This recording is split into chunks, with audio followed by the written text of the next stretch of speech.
नमस्कार दोस्तों, आपका स्टडी लाइट यूट्यूब चैनल में एक बार फिर से स्वागत है और हम कर रहे हैं आरएएस प्रीलिम्स 2023 की प्रिपरेशन, जिसमें हमारी चल रही है राजस्थान की पॉलिटी।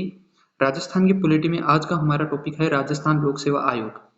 हमारी राजस्थान की पॉलिटी में 4 से 5 आयोग हैं, जहां से 2 से 3 क्वेश्चंस आते ही आते हैं, तो उन आयोगों को हम करेंगे। तो आज का जो हमारा पहला आयोग है वो है राजस्थान लोक सेवा आयोग। तो शुरू करते हैं राजस्थान लोक सेवा आयोग को। देखिए, राजस्थान लोक सेवा आयोग एक संवैधानिक आयोग है, यानी कि एक कॉन्स्टिट्यूशनल कमीशन है। संवैधानिक आयोग का मतलब होता है कि हमारे संविधान में इसका क्या है, जिक्र किया गया है। आगे है, ये एक सलाहकारी आयोग है, एडवाइजरी कमीशन है, यानी कि ये एक सलाह देने का काम करता है। स्थापना की बात करें तो राजस्थान लोक सेवा आयोग अध्यादेश 1949, यानी कि जो अधिनियम या अध्यादेश के द्वारा कोई आयोग बनाया जाता है तो उसको बोलते हैं संवैधानिक आयोग। और ये राजस्थान लोक सेवा आयोग अध्यादेश 1949 के द्वारा बनाया गया था। और कब बनाया गया था? 22 अगस्त 1949 को। याद रखना है कि किस अध्यादेश के द्वारा बनाया गया था और कब बनाया गया था। तो 22 अगस्त 1949 को राजस्थान लोक सेवा आयोग अध्यादेश 1949 के द्वारा बनाया गया था। स्थापना के समय इसका जो मुख्यालय था वो तो जयपुर में था। वेरी इंपॉर्टेंट, स्थापना के समय राजस्थान लोक सेवा आयोग का जो मुख्यालय है वो जयपुर में था, जबकि वर्तमान में इसका जो मुख्यालय है वो अजमेर में है। अब एक और इम्पोर्टेंट यहाँ पे क्वेश्चन ये है कि जो जयपुर से अजमेर स्थानांतरण किया गया था वो किस कमेटी की सिफारिश पर किया गया था? तो वो किया गया था सत्यनारायण राव समिति की सिफारिश पर। जयपुर से अजमेर राजस्थान लोक सेवा आयोग का जो मुख्यालय है उसका स्थानांतरण सत्यनारायण राव समिति की सिफारिश पर किया गया था। जब राजस्थान लोक सेवा आयोग यानी कि आरपीएससी की स्थापना हुई थी तब ये 3 सदस्यीय निकाय था, यानी इसमें 3 सदस्य होते थे। एक होता था अध्यक्ष और 2 होते थे सदस्य। अध्यक्ष की बात करें तो जो पहले अध्यक्ष थे वो थे एस के घोष, और जो सदस्य थे वो थे एन आर चंद्राकर और देवी शंकर तिवारी। उस समय 3 सदस्य हुआ करते थे, लेकिन वर्तमान में आरपीएससी 8 सदस्यीय निकाय है, और ये जो सीमा है वो 2011 में बढ़ाई गई थी। अब जो 8 सदस्य हैं उनमें वो कौन कौन से हैं? सबसे पहले तो अध्यक्ष, जो कि वर्तमान में संजय कुमार छोत्रिय हैं। वर्तमान में आरपीएससी के जो अध्यक्ष हैं वो संजय कुमार छोत्रिय हैं। इसके अलावा 7 सदस्य हैं। उन 7 सदस्यों में हैं संगीता आर्य, जसवंत सिंह राठी, बाबूलाल कटारा, मंजू शर्मा। एक जो 5वां पद है वो रिक्त है, 6ठा पद भी रिक्त है और 7वां पद भी रिक्त है। निकाय तो 8 सदस्य हैं, लेकिन वर्तमान में 3 सदस्य इसमें क्या है, 3 जो पद हैं वो रिक्त हैं। ठीक है, 5वां, 6ठा और 7वां, याद रखना। अब बात कर लेते हैं आरपीएससी की संरचना की। तो जैसे मैंने आपको बताया कि ये 8 सदस्यीय निकाय हैं, जिसमें एक अध्यक्ष होता है और 7 सदस्य होते हैं। इसके अलावा देखो एक सचिव होता है जो कि आईएएस अधिकारी होता है, और ये 1969 के बाद में इसका प्रावधान किया गया था। इसके अलावा संयुक्त सचिव होता है जो कि एक आरएएस अधिकारी होता है, और तीसरा है उप सचिव जो कि आरपीएससी में कार्य कर रहे लोगों में से ही रहता है। तो ये 8 तो सदस्य निकाय के हो गए। इसके अलावा एक सचिव, एक संयुक्त सचिव और उप सचिव, ये आरपीएससी में कार्य कर रहे हैं। जो आरपीएससी में कार्य कर रहे हैं ना, उन्हीं में से उप सचिव होता है, और जो संयुक्त सचिव होता है वो आरएएस अधिकारी होता है।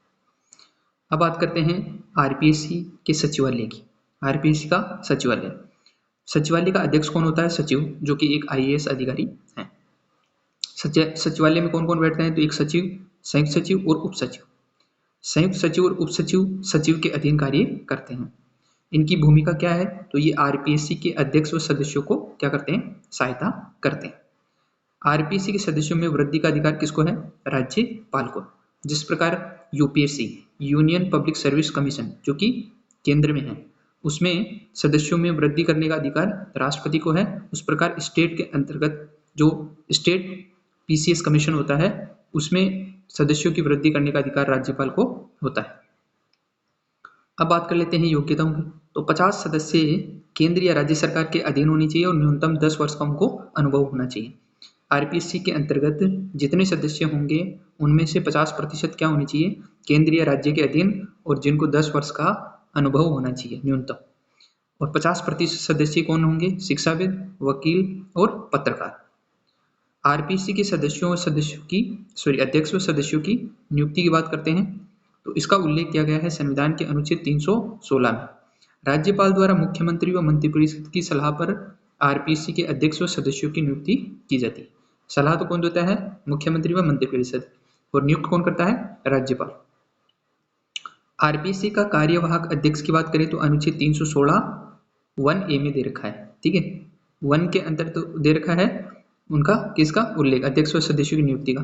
और कार्यवाहक अध्यक्ष क्लोज 1 के अंतर्गत दे रखा है, ठीक है। और उसकी नियुक्ति कौन करता है? राज्यपाल। आरपीसी के सदस्यों में से ही किया जाता है। कार्यकाल की बात करें तो 41वें संविधान संशोधन 1976 के द्वारा 6 वर्ष या 62 वर्ष कर दिया गया। आरपीसी के अध्यक्ष व सदस्यों का कार्यकाल 6 वर्ष या 62 वर्ष कर दिया गया, जो कि पूर्व में क्या था? 6 वर्ष या 60 वर्ष। 6 वर्ष पहले भी था, 6 वर्ष अभी भी है, लेकिन पहले जो 60 वर्ष था आयु सीमा अधिकतम, उसको बढ़ाकर 62 वर्ष कर दिया गया। अब यहाँ पे कुछ इंपॉर्टेंट चीजें हैं। पुनर्नियुक्ति के प्रावधान, यानी कि जो आरपीसी में जो अध्यक्ष व सदस्य रहते हैं उनके पुनर्नियुक्ति के कुछ प्रावधान हैं। तो सबसे पहले बात कर लेते हैं अध्यक्ष के प्रावधान की। तो देखो, जो अध्यक्ष होता है वो आरपीसी में पुनः नियुक्त नहीं हो सकता। वेरी इंपॉर्टेंट, आरपीसी का अध्यक्ष आरपीसी में पुनः नियुक्त नहीं हो सकता। दूसरा है अन्य राज्य लोक सेवा आयोग में, जैसे कि आरपीसी है राजस्थान की, मान लीजिए वो यूपीपीएससी उत्तर प्रदेश की जो लोक सेवा आयोग है उसमें जाना चाहता है तो केवल अध्यक्ष के रूप में ही वहां पे नियुक्त हो सकता है। यानी किसी भी राज्य की जो लोक सेवा आयोग है, किसी भी राज्य का लोक सेवा आयोग है, उसमें केवल अध्यक्ष के रूप में ही नियुक्त हो सकता है आरपीसी को छोड़कर। इसके अलावा यूपीएससी यानी संघ लोक सेवा आयोग में अध्यक्ष व सदस्य दोनों के रूप में नियुक्त हो सकता है। वेरी इंपॉर्टेंट, आरपीसी का जो सदस्य होगा वो आरपीसी में पुनः नियुक्त नहीं हो सकता। दूसरी बात है वो किसी भी राज्य की लोक सेवा आयोग में किसी भी राज्य की लोक सेवा आयोग में केवल अध्यक्ष के रूप में नियुक्त हो सकता है, और यूपीएससी के अंतर्गत वह अध्यक्ष व सदस्य दोनों के रूप में नियुक्त हो सकता है। यह थी अध्यक्ष की पुनर्नियुक्ति के प्रावधान। सदस्यों की पुनर्नियुक्ति के प्रावधान की बात करें तो देखो, आरपीसी में अध्यक्ष के रूप में नियुक्त हो सकता है, यानी जो सदस्य रहता है वो अपग्रेड होकर अध्यक्ष के रूप में नियुक्त हो सकता है। इसके अलावा आरपीसी में सदस्य के रूप में पुनः नियुक्त नहीं हो सकता, यानी आरपीसी का सदस्य आरपीसी के सदस्य के रूप में पुनः नियुक्त नहीं हो सकता। ये दूसरी बात थी। तीसरी बात यह है कि अन्य राज्य लोक सेवा आयोग में केवल अध्यक्ष के रूप में नियुक्त हो सकता है। चौथी चीज है संघ लोक सेवा आयोग यानी यूपीएससी में अध्यक्ष व सदस्य के रूप में नियुक्त हो सकता है। तो ये दोनों के लिए सेम है। यूपीएससी में आरपीएससी का सदस्य अध्यक्ष व सदस्य दोनों के रूप में नियुक्त हो सकता है। वेतन की बात कर लेते हैं तो वेतन देखो, अध्यक्ष का वेतन होता है 2.25 लाख रुपए प्रतिमाह है, और जो सदस्य होते हैं उनका 2.15 लाख रुपए प्रतिमाह है। वेतन व भत्ते राज्य की संचित नीति से दिए जाते हैं। याद रखना कि जो आरपीएससी के अध्यक्ष व सदस्य होते हैं उनको वेतन राज्य की संचित नीति से दिए जाते हैं। अगर त्याग पत्र की बात करें तो ये राज्यपाल को त्याग पत्र देते हैं और राज्यपाल ही इनको नियुक्त करता है। अब बात करें निलंबन की, तो उल्लेख है संविधान के अनुच्छेद 317 के क्लोज 2 के अंतर्गत आरपीएससी के सदस्यों का निलंबन दिया गया है। सर्वोच्च न्यायालय की जांच के पश्चात राज्यपाल द्वारा इनका निलंबन किया जाता है। अब इसमें 2 कंडीशन है।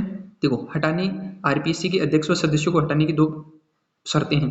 पहली है यदि कदाचार का मामला रहता है तो उसमें सर्वोच्च न्यायालय की यानी सुप्रीम कोर्ट की जांच आवश्यक रहती है। यानी सुप्रीम कोर्ट पहले जांच करेगा, और अगर सुप्रीम कोर्ट की जांच में ये पाया जाता है कि ये कदाचार का मामला है तो आरपीएससी के अध्यक्ष या सदस्य को हटाया जा सकता है। लेकिन इसके अलावा एक और शर्त यह है कि यदि आरपीएससी का अध्यक्ष व सदस्य असमर्थता, दिवालियापन, लाभ के पद ग्रहण या नैतिक पतन के मामले रहते हैं तो उसमें बिना सुप्रीम कोर्ट की जांच के सीधे राष्ट्रपति हटा सकता है। याद रखना, हटाएगा कौन? राष्ट्रपति हटाएगा। नियुक्ति कौन करता है? राज्यपाल। हटाएगा कौन? राष्ट्रपति। और दोनों 2 शर्तें हैं। कदाचार का मामला होगा तो सुप्रीम कोर्ट पहले जांच करेगा, उसके बाद में हटाया जाएगा। और बाकी जैसे असमर्थता है, दिवालियापन है या लाभ का पद उसने ग्रहण कर लिया है तो उस स्थिति में बिना सुप्रीम कोर्ट की जांच के राष्ट्रपति हटा सकता है। वार्षिक प्रतिवेदन यानी एनुअल रिपोर्ट की बात कर लेते हैं। तो आरपीएससी अपना वार्षिक प्रतिवेदन किसको सौंपता है? राज्यपाल को। जैसे यूपीएससी राष्ट्रपति को सौंपता है, उस प्रकार आरपीएससी राज्यपाल को सौंपता है। उल्लेख है संविधान की अनुच्छेद 323 के क्लोज 2 के अंतर्गत। सेवा शर्तों में बदलाव राज्यपाल कर सकता है। अतिरिक्त कार्यभार भी दिया जा सकता है राज्य विधानमंडल के द्वारा। कानून बनाकर राज्य विधानमंडल के द्वारा आरपीएससी के सदस्यों को अतिरिक्त भार दिया जा सकता है। अब बात कर लेते हैं आरपीएससी के कार्यों की। क्या कार्य हैं? तो वो है अनुच्छेद 320 के अंतर्गत आरपीएससी के कार्यों का उल्लेख। सबसे पहला है विभिन्न भर्ती परीक्षाओं व साक्षात्कारों का आयोजन, यानी कि जितने भी एग्जाम्स हैं उनको कंडक्ट करवाना और जितने भी इंटरव्यू हैं उनका आयोजन करवाना। जैसे कि आरएएस यानी राजस्थान प्रशासनिक सेवा, उप निरीक्षक यानी कि सब इंस्पेक्टर यानी एसआई, असिस्टेंट प्रोफेसर यानी एपी, स्कूल व्याख्याता, स्कूल लेक्चरर। ठीक है। इसके अलावा सेकंड है राज्य सरकार को विभिन्न मामलों में सलाह प्रदान करना, यानी कि आरपीएससी राज्य सरकार को सलाह भी प्रदान कर सकता है, लेकिन उस सलाह को मानना राज्य सरकार के लिए बाध्यकारी नहीं है। चाहे तो वो मान सकती है और चाहे तो नहीं मान सकती। इसीलिए हमने शुरू में पढ़ा था कि आरपीएससी क्या है? एक सलाहकारी निकाय भी है। जैसे कि भर्ती की पद्धति, राज्य सरकार के कर्मचारियों के पेंशन संबंधी मामले, कर्मचारियों की अनुशासनात्मक कार्रवाई के मामले, पदोन्नति में अनुभव में छूट, किसी सेवा का अन्य सेवा में विलय, कर्मचारियों से संबंधित नीति निर्माण में सलाह, राज्यपाल को वार्षिक प्रतिवेदन यानी कि एनुअल रिपोर्ट देना, राज्य विधानमंडल द्वारा सौंपा गया अतिरिक्त कार्य, विभागीय पदोन्नति समिति की बैठकों का आयोजन। तो ये कुछ अतिरिक्त कार्य थे। वे मामले जिन पर राज्य सरकार आयोग से सलाह नहीं लेती, यानी कुछ ऐसे मामले भी हैं जिनमें आरपीएससी से राज्य सरकार सलाह नहीं लेती है। जैसे कि नई लोक सेवा आयोग का सर्जन, मान लीजिए जैसे कि जुडिशियल सर्विस क्रिएट करना चाहती है अगर राज्य सरकार, तो उसकी सलाह वो आरपीएससी से नहीं लेती है। इसके अलावा पदों का वर्गीकरण, प्रोबेशन अवधि का निर्धारण करना, प्रोबेशन का मतलब होता है प्रमोशन, प्रशिक्षण अवधि का निर्धारण करने में, प्रथम नियुक्ति के पश्चात वेतन का निर्धारण करने में, पदोन्नति के पश्चात वेतन का निर्धारण करने में, कर्मचारियों के स्थानांतरण करने में और कर्मचारियों की नियुक्ति करने में। तो ये था इम्पोर्टेंट आरपीएससी। यहाँ से एक क्वेश्चन आता है, तो एक या दो क्वेश्चन आते हैं, तो आप स्टडी लाइट यूट्यूब चैनल को सब्सक्राइब कर लें और पढ़ते रहिए। 1 अक्टूबर पास में आ रहा है आरपीएससी का जो आरएएस है उसका प्रीलिम्स है। तो धन्यवाद दोस्तों, मिलते हैं अगले वीडियो में, तब तक के लिए धन्यवाद।